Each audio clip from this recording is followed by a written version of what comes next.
বর্তমান সময় দেখছেন না, বিএনপির একজন ভাই রয়েছে, এর নাম ফজলুর রহমান। হ্যাঁ, কই মাহফিল বাংলাদেশে এত বেশি কেরা হয়, এর চুলকানি শুরু হয়েছে কিশোরগঞ্জের।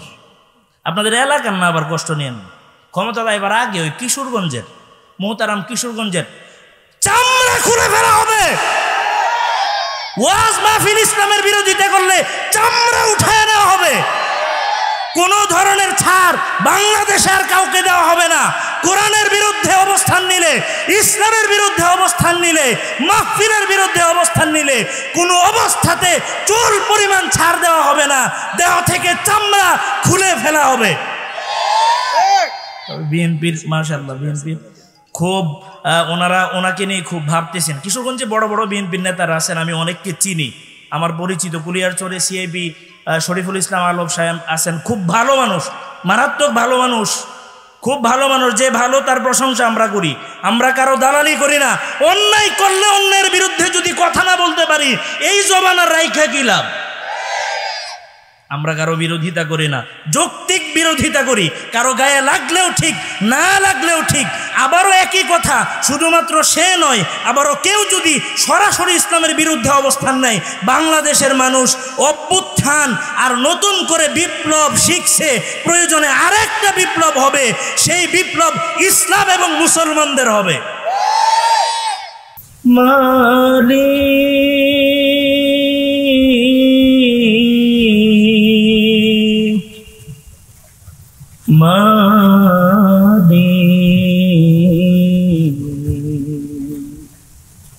একটি ঘর বানিয়ে দিও,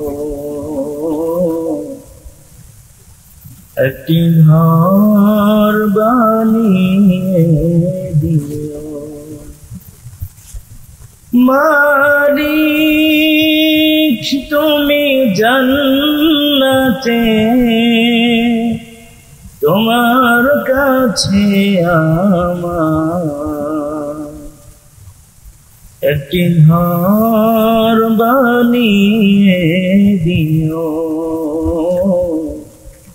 একটি ঘর বানিয়ে দিও। সে বিভীষিকাময় মহাদিলে তোমার প্রতিবেশী করে নিও, মালিক তুমি জান্নাতে তোমার কাছে আমার একটি ঘর বানিয়ে দিও, একটি ঘর বানিয়ে দিও। যেদিন কেহ আসবে না কারো কোনো কাজে, যেদিন পাপী পাপের বোঝাই মরবে না যে, পুলসিরাত পার হতে গিয়ে পিছলে যাবে কত পথিক, আবার কেহ পুণ্য নিয়ে পার হয়ে যাবে ঠিক ঠিক। সে মহাদিনে মহাক্ষণে, সে মহাদিনে মহাক্ষণে জান্নাতে তুমি দিও, মালিক তুমি জান্নাতে তোমার কাছে আমার একটি ঘর বানিয়ে দিও, একটি ঘর বানিয়ে দিও। একটু তো দিও, তুমি দিও। হাউজে কাউসারের পাশে স্থান দিও তুমি, শীতল আরশের নিচে সম্মান। প্রিয় রাসূলের প্রিয় উম্মত, উতরে যাবে মহাবিচার, পরম আনন্দে জান্নাতে সাজাবে নব সংসার। সে মহাদিনে মহাক্ষণে, সে মহাদিনে মহাক্ষণে নবীর সাথে জান্নাত দিও। মালিক তুমি জান্নাতে, তোমার কাছে আমার একটি ঘর বানিয়ে দিও, একটি ঘর বানিয়ে দিও। পড়েন আমিন। আজকের এই মনোয়ার মোতাবারক বরকতে পরিপূর্ণ মাহফিলে আমরা আসতে পেরেছি খুশি না বেজার? খুশির আওয়াজ জোরে হয় না আসতে? জবান ছেড়ে আওয়াজ করে আকাশ বাতাস প্রকম্পিত করে যে আল্লাহ তাআলা আমাদেরকে আজকে জান্নাতের মেলায় রহমতের ছায়া তলে আশ্রয় নেওয়ার আল্লাহ তৌফিক দিলেন। শুকর আদায় করছি আলহামদুলিল্লাহ। লক্ষ কোটি দরুদ আর সালাম বিশ্ব নবী মুহাম্মদুর রাসূলুল্লাহ সাল্লাল্লাহু আলাইহি ওয়াসাল্লামের উপর, সাহাবায়ে কেরাম, শুহাদায়ে আযমের আদা এদ্দিন আল্লাহর কাছে কামনা করি, পড়েন আমিন। আমরা আজকে অল্প সময় আলোচনা করব ঈমানের পরীক্ষা। বলেন তো কি আলোচনা করব? ঈমানের পরীক্ষা। সেই আঙ্গিকে মহাবিশ্বের মহাবিষয়, মহা ঐশী তেজস্বীতে উষ্ণ প্রসবন, ভাব মাধুর্যের নিরপম খনি, ভাষা মুক্তাবলীর শব্দ সমুদ্র, the miracle of the holy Quran, মহাবিশ্বের মহাবিশ্বয় মহাগ্রন্থ কোরআন থেকে সূরাত আত-তাহরিমের 11 নম্বর আয়াতে কারিমা তিলাওয়াত করেছি। বিশ্বনবীর অসংখ্য হাদিসের ভান্ডার থেকে একটা হাদিসে নববী তিলাওয়াত করেছি, যেটা সহিহ মুসলিমের সিরিয়ালে 34 নম্বর হাদিস। আল্লাহ তৌফিক দিলে কিছু কথা বলবো, শোনার ইচ্ছা আছে তো? আল্লাহ আমাদের বলার এবং শোনার পরিপূর্ণ মানসিকতার তৌফিক দান করুন, পড়েন আমিন। আলোচনা আমরা প্রথমেই বুঝে আসলাম ঈমানি পরীক্ষা। আলোচনার বিষয় কি বলেন তো? ঈমানি পরীক্ষা। এটা মনে রাখেন, মনে রাখতে সহজ হবে। এখানে প্রথম কথা, ঈমানের পরীক্ষা ছাড়া আল্লাহ কোনো ঈমানদারকে জান্নাতে দেবেন না। ঈমানের পরীক্ষা ছাড়া আল্লাহ কোনো ঈমানদারকে জান্নাত দেবেন না, এ কথা আল্লাহ বলছেন। আল্লাহ বলেন আলিফ লাম মিম, আলিফ লাম মিম আল হুরুফুল মুকাত্তাআত। এগুলাকে কোরআনে বিচ্ছিন্ন হরফ করা হয়। একটু কমানো, যখন একটু দরকার তখন দেন না, এখন দিলে কি হবে? আর একটু কমায় দেন, কথা যেন বুঝে। আলিফ লাম মিম, এখানে 3টা হরফ। 3 হরফের কোন অর্থ পৃথিবীর কোনো মানুষ জানে না, জানবেও না।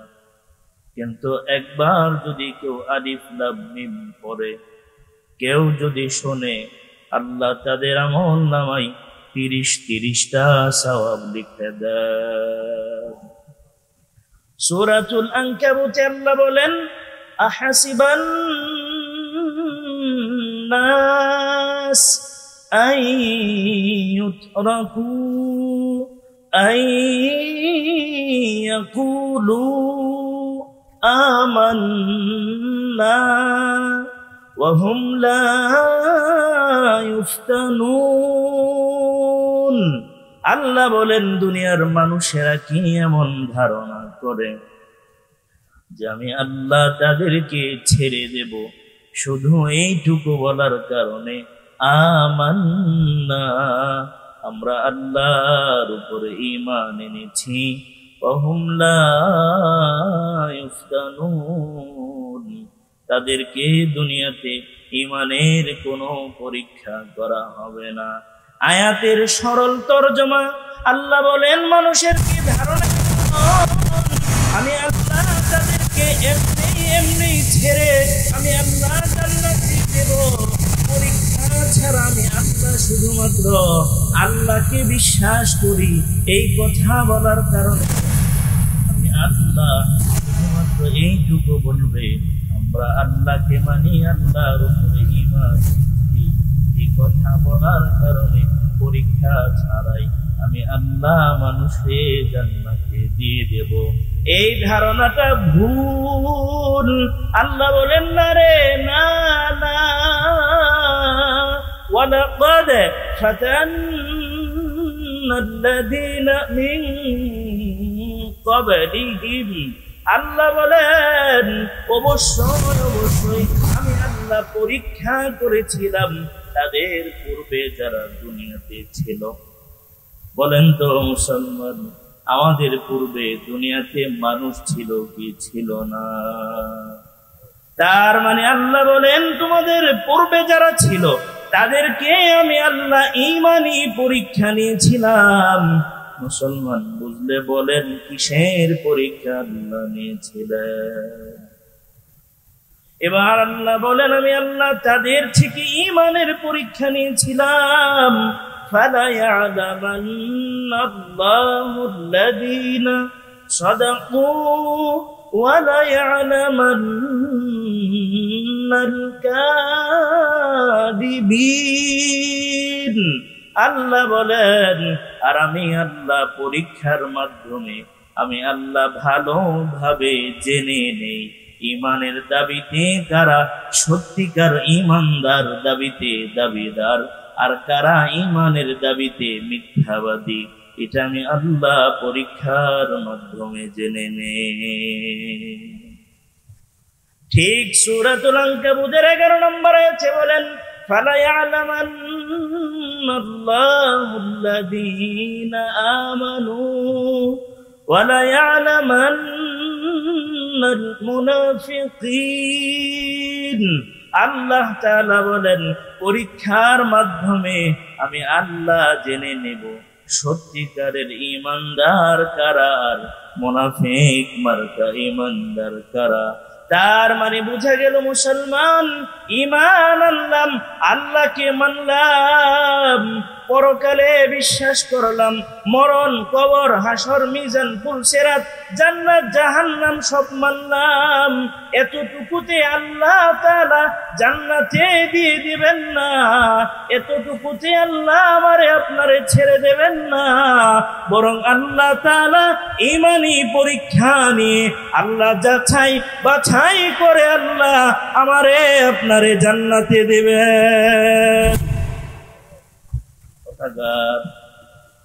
আল্লাহ বলছেন কথায় কোনো হেরফের আছে মুসলমান?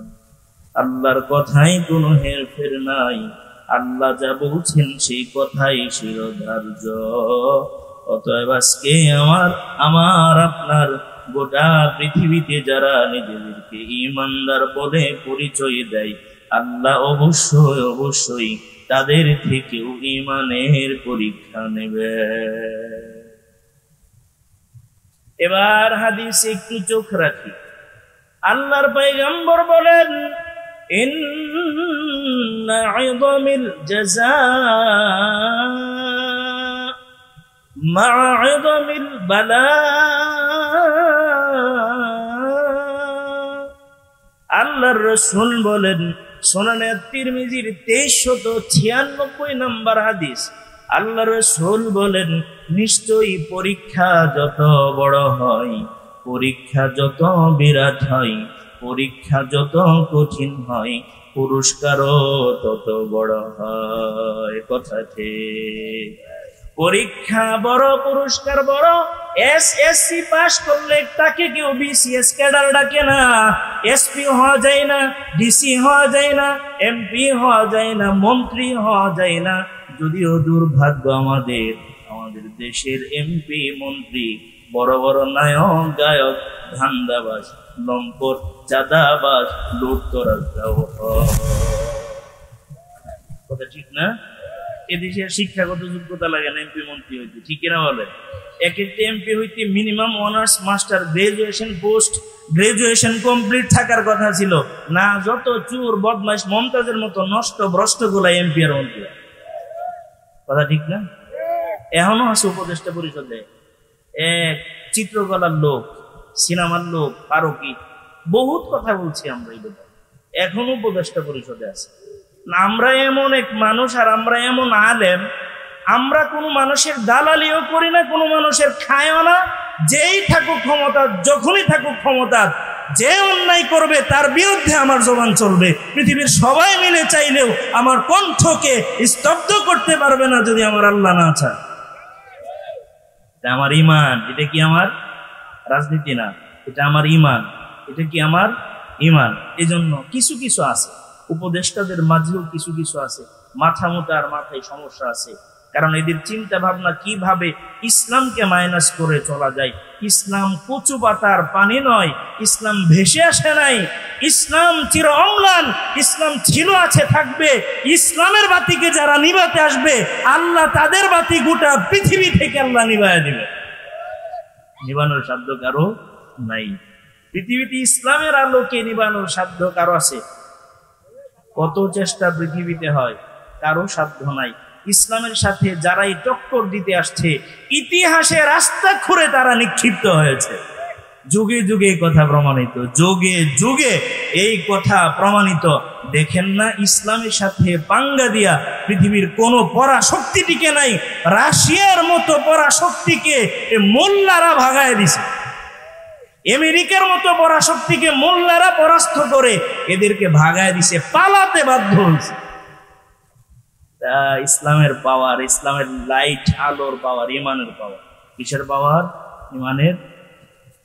পরীক্ষা যত কঠিন হবে পুরস্কারও তত বড় হবে। বিসিএস ক্যাডার যদি কেউ না হয়, নন ক্যাডার হলেও দেশে বিদেশে তার জন্য প্রথম শ্রেণী দ্বিতীয় শ্রেণীর চাকরি তার জন্য আছে না? না। এসএসসি পাস করলে কি কেউ ডিসি হিসাবে নিবে তারে? এইচএসসি পাস করলে নিবে না। আবার যখন নাকি বিসিএস পরীক্ষা দিবে, সে ক্যাডার হোক অথবা নন ক্যাডার হোক, দেশে এবং বিদেশে তার আলাদা একটা স্ট্যাটাস এবং আলাদা একটা পার্সোনালিটি নিয়ে সে যে কোনো জায়গাতে দাঁড়াতে পারবে। কারণ বিসিএস পরীক্ষার্থী ক্যাডার না হইলেও সে নন ক্যাডার, ক্যাডার না হইলেও সে নন ক্যাডার। তার মানে ইমানের পরীক্ষা আল্লাহ যত কঠিন যার থেকে নেবেন তার পুরস্কারে আল্লাহ তারে তত বড়টা দিবেন। সুবহান। বানায় বলি নাই তো? 2300 তিরমিজির 2396 নম্বর হাদিস, ইন্না ইদামিল জাযা মা'a ইদামিল বালা। পরীক্ষা যত বড় হয় পুরস্কারও তত বড় হয়। ওয়া ইন্নাল্লাহা ইযা আহাব্বা কওমান ইবতালাহুম। আর রাসূল বলেন, নিশ্চয় আল্লাহ তাআলা যাকে ভালোবাসেন, যে জাতিরে ভালোবাসেন, আল্লাহ তাআলা সেই জাতির থেকে পরীক্ষা নেন। এরপরে রাসূল বলেন, ফামার রাদিয়া ফালাহুর রিদা। পরীক্ষা নেওয়ার সময় যে ব্যক্তি আল্লাহর উপরে সন্তুষ্ট থেকে পরীক্ষায় পাশ করার জন্য প্রাণান্তকর প্রচেষ্টা চালায়, আল্লাহ তাআলা ওই বান্দার উপরে খুশি হয়ে যায়। ওমান সাখিতা ফালাহু সাখাত। আর যেই ব্যক্তি নাকি পরীক্ষার সময় আল্লাহ তাআলার উপরে অসন্তুষ্ট হয়ে যায়, আল্লাহ তাআলাও ওই মানুষগুলার উপরে অসন্তুষ্ট হয়ে যায়। আমাদের আলোচনার বিষয়বস্তু নাকি ইমানের পরীক্ষা, ইমানের। এবার পরীক্ষা যার যত বড়, পুরস্কার তার তত বড়। যেমন আল্লাহ তাআলা সাইয়্যিদুনা ইব্রাহিম আলাইহিস সালাতু ওয়াস সালাম থেকে ঈমানের পরীক্ষা নিয়েছেন। এমন পরীক্ষা সাইয়্যিদুনা ইব্রাহিম পয়গম্বর দিয়েছেন, এমন এমন পরীক্ষা দিয়েছেন।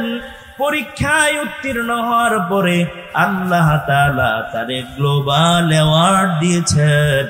আল্লাহ গোটা বিশ্ব মানবতার ইমাম আমাদের ইব্রাহিম নবীরে বানায় দিয়েছেন। আল্লাহ বলেন, ইন্নী জাইলুকা লিন্নাসি ইমামা। আল্লাহ বলেন, ইব্রাহিম আমি আল্লাহ একের পর এক পরীক্ষা তোমার থেকে নিতে থাকলাম।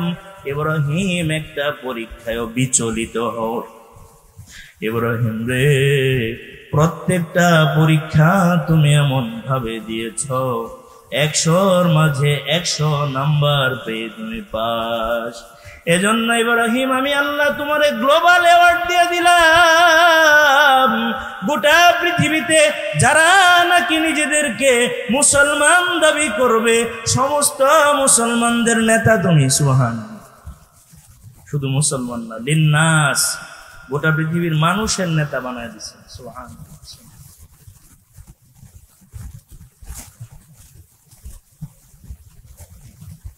ইব্রাহিম নবীর পরীক্ষার দিকে যদি যায়, আজকের আলোচনায় যেতে পারবো না, এই জন্য পরীক্ষার গেলাম।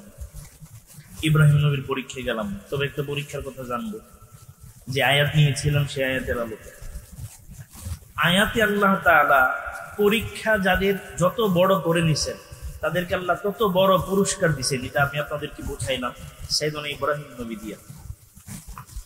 এরপরে আসি আমরা, আল্লাহ তাআলা পরীক্ষা নিয়েছিলেন ইমরাতা ফেরাউন, মানে ফেরাউনের বিবির কাছ থেকে। কার কাছ থেকে? ফেরাউনের বিবির কাছ থেকে আল্লাহ তাআলা বিরাট একটা পরীক্ষা নিছেন, মহা একটা পরীক্ষা নিছেন। আর এই পরীক্ষার পুরস্কার স্বরূপ আল্লাহ ফেরাউনের বিবিরে গোটা পৃথিবীর ইমানদার মুসলমানদের জন্য ইমানের রোল মডেল বানায় রাখছেন। এই কথা আল্লাহ বলেন,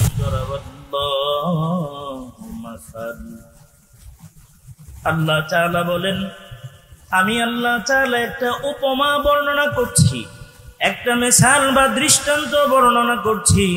লিল্লাযীনা আমানু, দুনিয়াতে যারা নাকি নিজেদেরকে ঈমানদার বলে পরিচয় দেয় তাদের জন্য আমি আল্লাহ একটা উপমা, উদাহরণ, মিসাল বর্ণনা করছি। এবার আল্লাহ তাআলা বলেন, লিল্লাযীনা আমানু ইমরাআতা ফিরআউন। আল্লাহ বলেন, ফেরাউনের স্ত্রীকে আমি আল্লাহ তাআলা গোটা পৃথিবীর ইমানদারদের জন্য ইমানের মডেল বানাইলাম। আমি আল্লাহ তাআলা সেই ফেরাউনের বিবির ঘটনা আমি আল্লাহ উপমা হিসাবে বর্ণনা করছি। সুবহানাল্লাহ। ঘটনাটা কি? ফেরাউনের বিবি, ঘটনাটা কি? ফেরাউনের বিবির নাম আল্লাহ বলছেন কোরআনে, আল্লাহ ফেরাউনের বিবির নাম বলছেন, বলেন নাই। আল্লাহর বাচন ভঙ্গি দেখতে হবে। আল্লাহ বলছেন ইমরাআতা ফেরাউন, মানে ফেরাউনের স্ত্রী। ফেরাউনের স্ত্রী। মা বোন যারা বয়ান শুনতেছেন একটু কানটা খাড়া করে শুনেন, সারা রাত কিন্তু বয়ান শুনবেন। আল্লাহ তাআলা অপ্রয়োজনে মহিলাদের নামটাকেও আল্লাহ সিক্রেট করে রাখছেন। সুবহানাল্লাহ। এই আয়াত থেকে দলিল প্রমাণ, অপ্রয়োজনে আল্লাহ মহিলাদের নামটাকে উল্লেখ করা আল্লাহ পছন্দ করেন না। কথা কি ভাই বুঝছেন? এটা আল্লাহ কি পারতেন না ফেরাউনের বিবির নামটা বলতে? কিন্তু আল্লাহ কেন বলেন নাই? আল্লাহ ইমরাতা ফেরাউন কেন বললেন? আল্লাহ এখানে ফেরাউনের বিবির নাম উদ্দেশ্য নয়, ফেরাউনের বিবির নাম জরুরি নয়, কারণ আল্লাহ ব্যবহার করেন নাই। গোটা কোরআনের শুরু থেকে পর্যন্ত একজন মহিলার নাম খুঁজে পাওয়া যায় যার নাম হলো মারইয়াম, যার নামে আল্লাহ একটা সূরা নাজিল করেছেন। এবং মারইয়ামের নামও আল্লাহ তাআলা কখনো বর্ণনা করতেন না, আল্লাহ মেনশন করতেন না। একটা মাত্র কারণে আল্লাহ মেনশন করছেন, ঈসা নবীকে মারইয়ামের সাথে আল্লাহ লাগায়া কোরআনে বক্তব্য দিয়েছেন, এই কারণে আল্লাহ মারইয়ামের নাম ব্যবহার করেছেন। যেমন আল্লাহ কোরআনে জায়গায় জায়গায় বলছেন ঈসা ইবনে মারইয়াম, মারইয়ামের সন্তান ঈসা। কারণ হলো স্বাভাবিকভাবে সন্তান বাবার পরিচয়ে পরিচিত হয়, কিন্তু সঙ্গত কারণে কুদরতিভাবে এখানে আল্লাহ তাআলা একটা মিরাকেল দেখানোর জন্য আল্লাহ তাআলা আশ্চর্য একটা ঘটনা ঘটায় দিলেন, যেখানে ঈসা মা আছে কিন্তু বাবা নাই, বাবার কোনো প্রয়োজন পড়ে নাই, এবং মারইয়ামের কোনো বিবাহ হয় নাই, কোনো পুরুষ তাকে স্পর্শ করে নাই। সুবহানাল্লাহ। এটা আল্লাহ তাআলার কুদরত, এটা আল্লাহ তাআলার কুদরত। এই জন্য তিনি ভাই মুসল্লিয়ানে কেরাম, আমরা একটু মসজিদে বসে আমার শেষ পাই, আমরা যে ঘটনা বলছিলাম ফেরাউনের বিবির নাম আল্লাহ বিশেষ প্রয়োজন ছাড়া আল্লাহ বলেন নাই, বলছেন আল্লাহ। তাহলে আমরা আমাদের মা বোনদেরকে পর্দায় তো রাখবই, আল্লাহ যেখানে নামেরে পর্দা করে দিচ্ছেন, আমরা তো এদেরকে পর্দা থেকে বের করার কোনো সুযোগ আছে? কষ্ট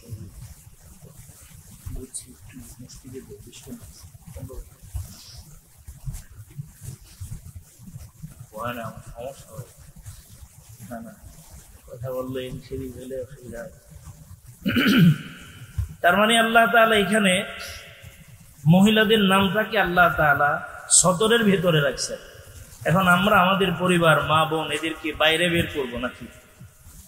এদেরকে আমরা নামকে আল্লাহ পর্দা করছেন, তাহলে মানুষগুলোকে কত বেশি পর্দায় নিয়ে যাওয়া দরকার কি বলেন? কোরআনে আল্লাহ মারইয়ামের নাম ছাড়া কেউ দেখাতে পারবে না একজন মহিলার নাম আছে কোরআনে।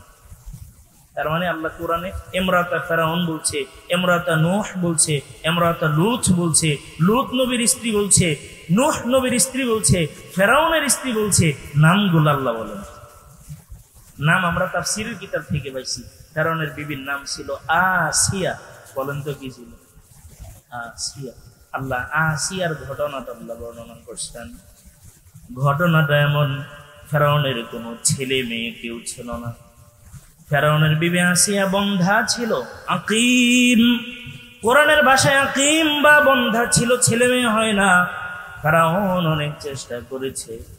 ক্ষুধা কেমন ক্ষুধা, ক্ষুধা মানুষের কত কিছু দেয়, ক্ষুধা নিজের একটা সন্তান জন্ম দিতে পারে না। ভণ্ডের ভণ্ডামি প্রমাণের জন্য তো এটাই যথেষ্ট। এই ভণ্ডের ভণ্ডামি প্রমাণের জন্য আর কিছু দলিল লাগে?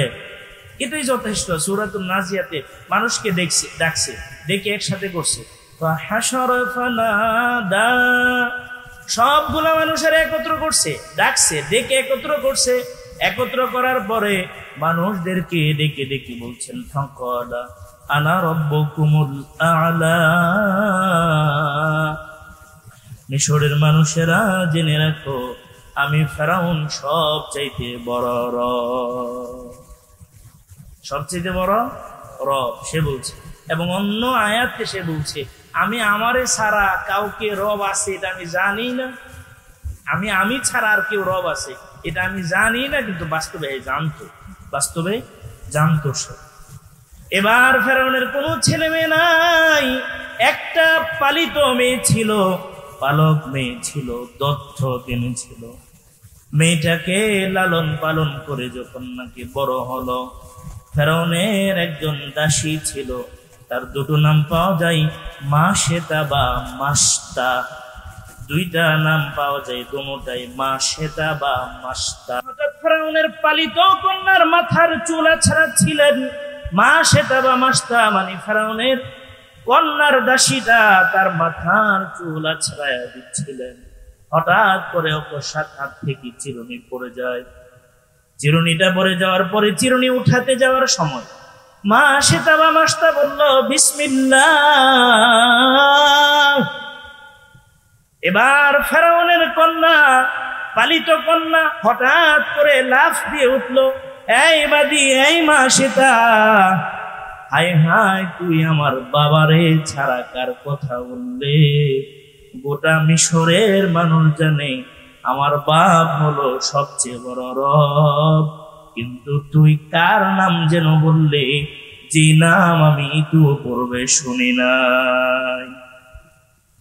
এবার মা সেটা বলছেন, আমি এমন রবের নাম বললাম, রব্বি ও রব্বা কি ও রব্বা আবি কি, আমি এমন রবের নাম বললাম যিনি আমার রব, তোমার রব, তোমার বাপের রব। এবার ফেরাউনের কন্যা দৌড়ায় গেলেন, বাবা হালিস সামাওয়াতি ওয়াল আরদি রব্বুন গায়রুক, আব্বা আপনি ছাড়া আসমান জমিনে আরো কোনো খোদা আছে নাকি? আমার প্রশ্ন। কারণ বলে না না না, আমি সবচেয়ে বড় খোদা, আমি ছাড়া আসমান জমিনে আর কোনো খোদা নাই।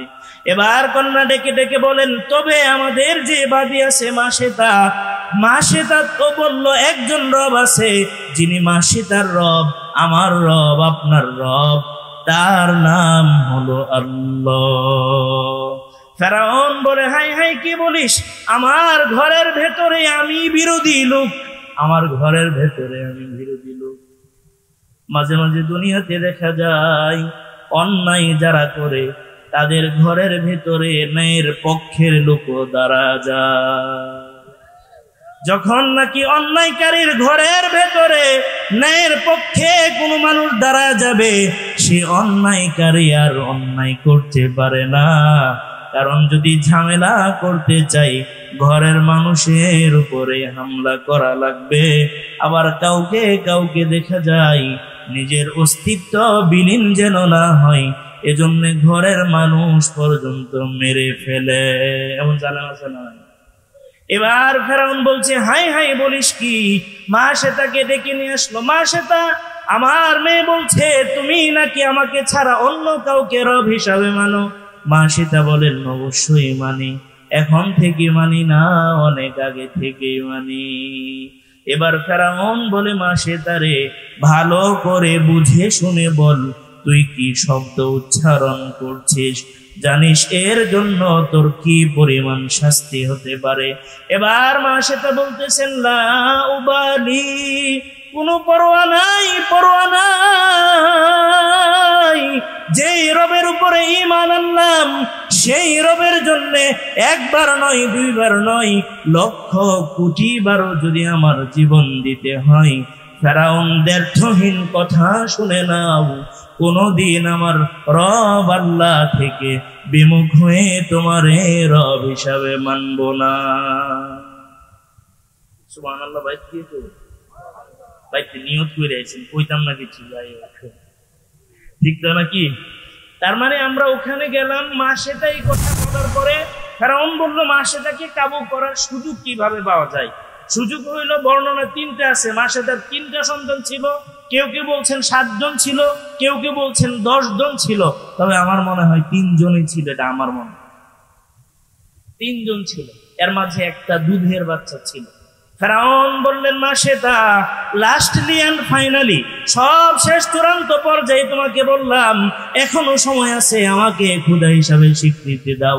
মা সেটা বলেন, ফেরাউন যতই চেষ্টা করো যে আল্লাহর উপরে ঈমান আনলাম, সে আল্লাহ থেকে পৃথিবীর কোনো শক্তি আমারে বিমুখ করতে পারবে না। এবার ফেরাউন বলছে, ঠিক আছে, গরম তেলের ব্যবস্থা করো। বড় ডেকসি বসানো হলো, তেল ঢালা হলো, উত্তপ্ত আগুন জ্বালানো হলো, তেল ফুটতে শুরু করলো। হঠাৎ করে ফেরাউন বলছে, মা সেটা সব শেষ, বলছি শেষবারের মতো আমারে রব হিসাবে স্বীকৃতি দাও, অন্যথায় তোমার কলিজা ছেঁড়া ধন গুলারে তেলে কিন্তু নিক্ষিপ্ত করে বিক্ষিপ্ত করে দেব। এবার মা সেটা বলছেন, পরোয়া করি না। মা সেটার প্রথম সন্তানটাকে তেলে ছেড়ে দিল। ছেড়ে দেওয়ার পরে দেহ থেকে, শরীর থেকে গোশত গুলা আলাদা হয়ে গেল, হাড্ডি আলাদা হয়ে গেল। এবার মা সে তার দুইটা সন্তানকে ফুটন্ত তেলের মাঝে ছেড়ে দেওয়া হলো। এবার ফেরাউন বলছে মা সে তারে আরেকটা সুযোগ দিচ্ছি, এবারও যদি তুই আমাকে রব হিসাবে স্বীকৃতি না দেস, আমি কিন্তু তোর দুধের বাচ্চাটাকেও ফুটন্ত তেলের মাঝে ফেলে দেব। এবার মহিলার মনে সামান্য দয়া মায়ার উদ্রেক হলো। এই মহিলা ভাবছেন কলিজা ছেঁড়া ধন মায়ের সাথে সবচেয়ে বেশি যে সন্তানের মহাব্বত থাকে সেই সন্তান হলো যে সন্তান মায়ের বুকের দুধ পান করে। 5টা সন্তান যেটা দুধ খায় ওইটার সাথে মহাব্বত বেশি, ঠিক না? এখন তো এই কথা শোনার পরে মাসে তার মনে হালকা একটু সংশয় তৈরি হলো। হঠাৎ করে ছোট্ট বাচ্চা মাকে বলছে, মা ভয় পেও না, ধৈর্য ধারণ করো, সাক্ষাৎ হবে অচিরেই জান্নাতে। ঘটনা এমনই আসছে, এমনই ঘটনা আসছে। এবার মাসে তার দুধের বাচ্চাটাকে ফুটন্ত তেলে ছেড়ে দেওয়া হলো। নিমেষেই তার দেহ থেকে গোশত এবং হাড্ডিগুলা আলাদা ভাবে পড়ে রইল। এবার মাসে তার পালা। ফেরাউন বলছে, মাসে তা সবাই তো জানের মায়া করে, জানের মায়া, জীবনের মায়া, এখনো সময় আছে, স্বীকৃতি দিয়ে দাও। মা সেটা বলছে কখনো সম্ভব নয়, রাজ দরবারে সবাই দেখতেছে। এবার মা সেটাকে ফুটন্ত তেলে ছেড়ে দেওয়ার আগে মা সেটা কি যেন বলতে চাইলেন। কারণ বলছেন, কি বলবা? মনে হয় আমার ক্ষুধা হিসেবে স্বীকৃতি দিবা? না না, তাড়াতাড়ি কত কি কইতে চাও? এবার মা সেটা বলে, না রে ফেরাউন, তোরে আমি কোনোদিন ক্ষুধা হিসাবে মানব না, কারণ আমান্না বিরব্বি মূসা ওয়া হারুন, আমি মূসা এবং হারুনের রব আল্লাহর উপরে ঈমান এনেছি। এবার ফেরাউন বলছে, মা সেটা কি বলতে চাও? মা সেটা বলেন, ফেরাউন রে, বুঝতে পারছি আমার আল্লাহর জন্য জীবন চাও কুরবান করা লাগবে। আরে ফেরাউন, আমাকেও যখন নাকি তেলে ছেড়ে দেওয়া হবে, যখন গোশত হাড্ডি আলাদা হয়ে যাবে, আমার যে তিনটা সন্তানকে এমন করে মারা হয়েছে, ফেরাউন শেষ একটা আরজি আছে, ফেরাউন আমার সন্তানের আমার হাড়গুলা একসাথে এক জায়গাতে কবর দিয়ে দিও। এই ঘটনা দেখার পরে আসিয়ার চোখ খুলে গেল। হেদায়েতের নূর আল্লাহ আসিয়ার অন্তরে ঢেলে দিলেন। ফেরাউন রাজা আসিয়া রানী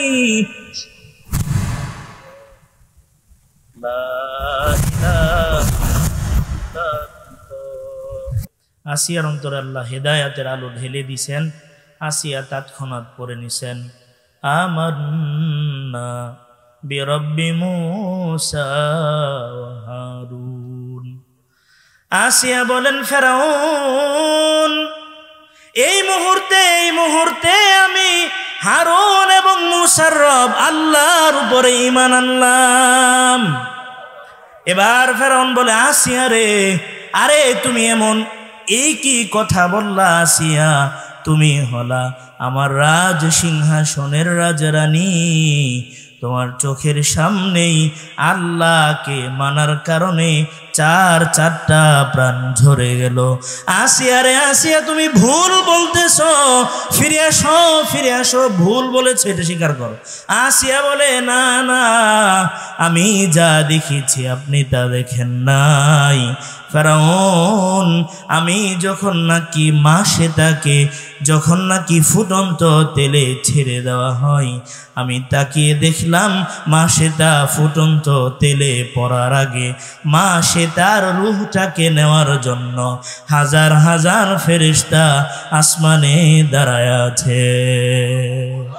এবার আসিয়া স্বীকৃতি দিয়ে দিলেন, আমি মূসা এবং হারুনের রব আল্লাহর উপরে ঈমান আনলাম। ফেরাউন এবার ভেবা চেকা খায় গেছে। আরে বলে কি খুদার বউ খুদারে মানে না, খুদার বউ এই খুদাই টিকবো, খুদার বউ যেখানে খুদা মানে না। এবার ফেরাউনের মাথা ব্যথা শুরু হয়েছে। এবার হেডেকের মাত্রা বাড়ছে, মানে মাথা ব্যথার মাত্রা বাড়ছে, কঠিন বাড়া বাড়ছে।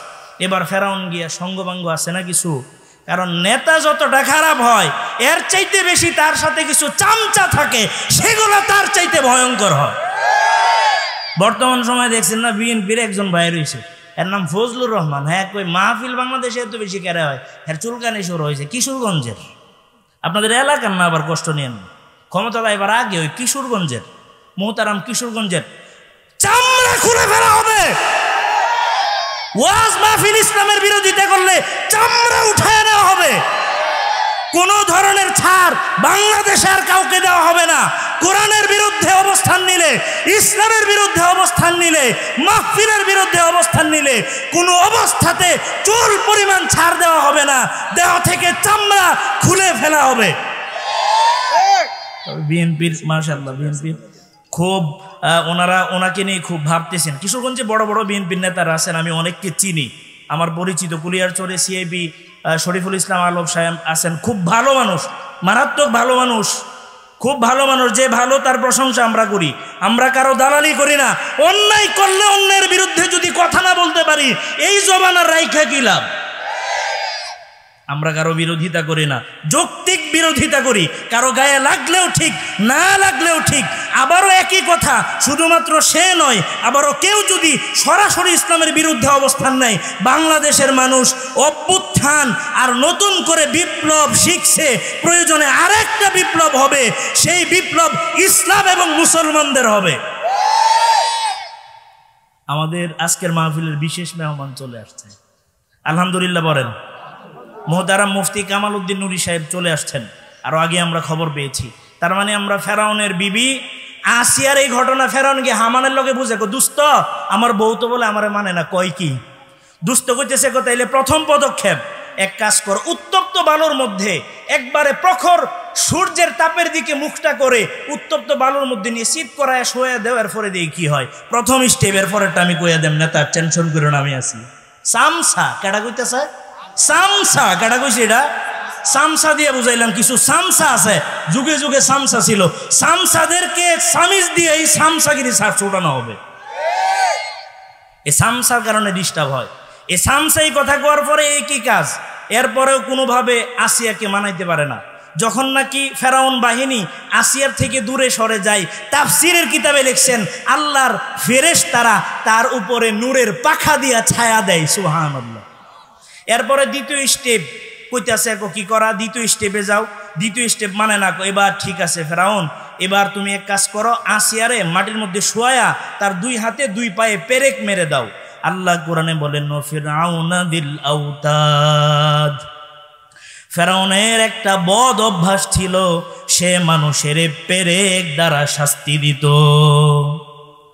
এবার হামানের কথাই আসিয়ারে উত্তপ্ত বালুর মধ্যে শোয়া, আসিয়ার দুই হাতে দুই পায়ে পেরেক মেরে দেওয়া হয়েছে।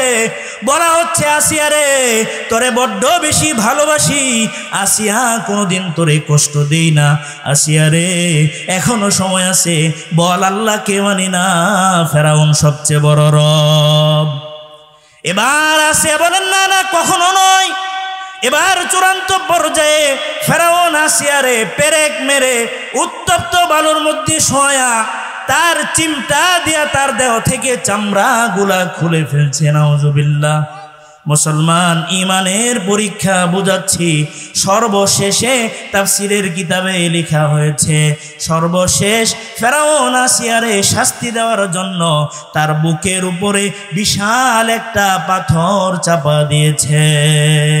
বুকের উপরে বিশাল পাথর চাপা দেওয়ার আগে ফেরাউনের বিবি আসিয়া আল্লাহকে ডেকে ডেকে দোয়া করেছেন, ইয ক্বালাত রব্বি বিনিলি ইনদাকা বাইতান ফিল জান্নাহ। আসিয়ারে বুকে পাথর চাপা দেওয়ার আগে আসিয়া আল্লাহরে ডেকে ডেকে বলে, আল্লাহ আপনার কারণে, আপনার প্রতি ঈমানের কারণে আমার উপরে অত্যাচার নির্যাতনের স্টিম রোলার চালানো হচ্ছে। আল্লাহ বিনিময়ে আপনার কাছে, আপনার কাছাকাছি জান্নাতে আমি আসিয়ার জন্য একটা ঘর বানা দেন। আসিয়া আল্লাহকে ডেকে ডেকে বলেন, আল্লাহ আপনার কাছাকাছি জান্নাতে ঘর বানায় দেন। আল্লাহ তাআলা আসিয়ার ঘর শুধু বানান নাই, আসিয়াকে যখন ফেরাউন শাস্তি দিত, আল্লাহ আসিয়ার চোখের সামনে আসিয়ার জন্যে আল্লাহর কাছাকাছি যে জান্নাত বানাইছেন, সেই জান্নাত আসিয়ার চোখের সামনে ভাসায়া দিতেন। ওয়ানাজ্জিনি মিন ফিরআউনা ওয়া আমালিহি, আসিয়া আল্লাহকে বলতেন, আল্লাহ আপনি আমারে ফেরাউন তারে অপকর্ম থেকে মুক্তি দেন। ওয়ানাজ্জিনি মিনাল কওমিজ যালিমিন, আল্লাহ জালেমদের হাত থেকে আমারে বাঁচা দেন। পাথর চাপা দেওয়া হয়েছে, বিশ্ব নবী বলেন আসিয়ার বুকে পাথর চাপা দিয়ে আসিয়া মরার আগে আল্লাহ মালাকুল মাউতের বলেন, মালাকুল মাউত যাও যাও যাও, আসিয়ার বুকে পাথর চাপা দেওয়ার আগে আমার আসিয়ার প্রাণটা আমি আল্লাহর তৈরি জান্নাতে ঢুকা দাও। সুবহানাল্লাহ। শেষ আমাদের আলোচনা শেষ করে লাই, এখানেই কিন্তু শেষ দিচ্ছি, চলে যাবো, উঠে যাবো।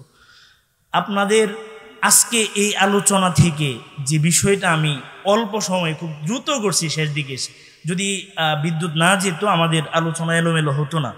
আমরা সর্বশেষ যে হাদিসটা পড়ছিলাম মুসলিমের 34 নম্বর হাদিস শেষ, রাসূল বলেন দাকাতু আমাল ঈমান, ওই ব্যক্তি ঈমানের স্বাদ পাবে যার মাঝে 3 জিনিস থাকবে। কয় জিনিস? আজান হয়ে গেছে, ছেড়ে দেই। আল্লাহ তাআলা